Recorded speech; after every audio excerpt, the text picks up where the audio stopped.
Pope Francis has begun his scheduled meetings with Catholic bishops from Poland. The visits began earlier this month and are part of the scheduled meetings the Holy Father holds with church leaders from around the globe every few years. Poland is one of the most devout countries in the world. More than 85% of the population is Catholic. Joining us now from Rome is Father Leszek Gesiak, spokesman for the Polish Catholic Bishops' Conference. Father, thank you so much for your time today. We appreciate it. Can you talk to us about the meetings with the Holy Father? I understand they began earlier this month. How are they going, and what sorts of things are being discussed?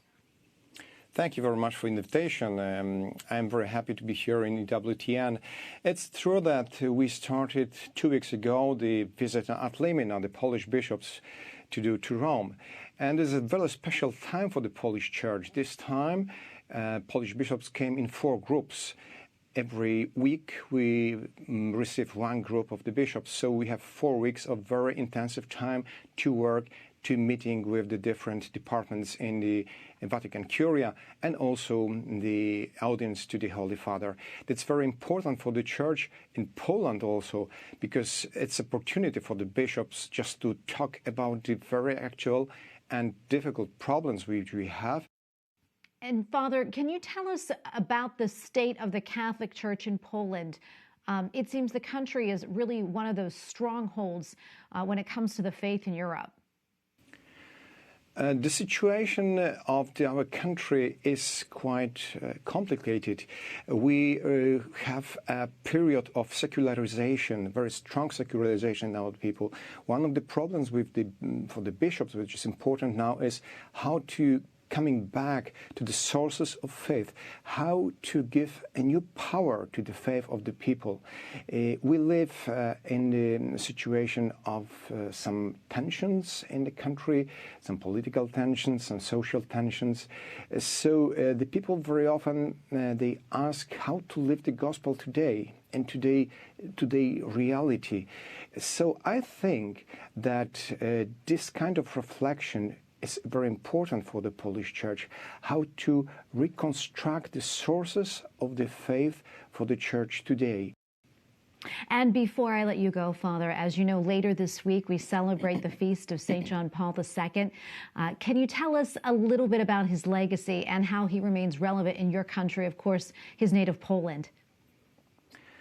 John Paul II is one of the most important contemporary saints which we have in Poland now, not only in Poland, in the whole church, but in Poland especially, we celebrate this feast. Also, when the Polish bishops came to Rome, each group on Thursday, they go to the chapel of St. Sebastian in the Basilica of St. Peter, where at the morning at 7 o'clock they celebrate the Holy Mass in the tomb of John Paul II, altogether the bishops and a lot of people. So this particular person was a man who changed the history of our country, who gave us a lot of power, how to live the difficult time during the communist period. Also, he prepared the changing of the political system and also renovation of our faith. So I think that John Paul II today is a kind of example how to follow the Catholic faith in the modern world, how to be involved in the practical things in our apostolical and activities.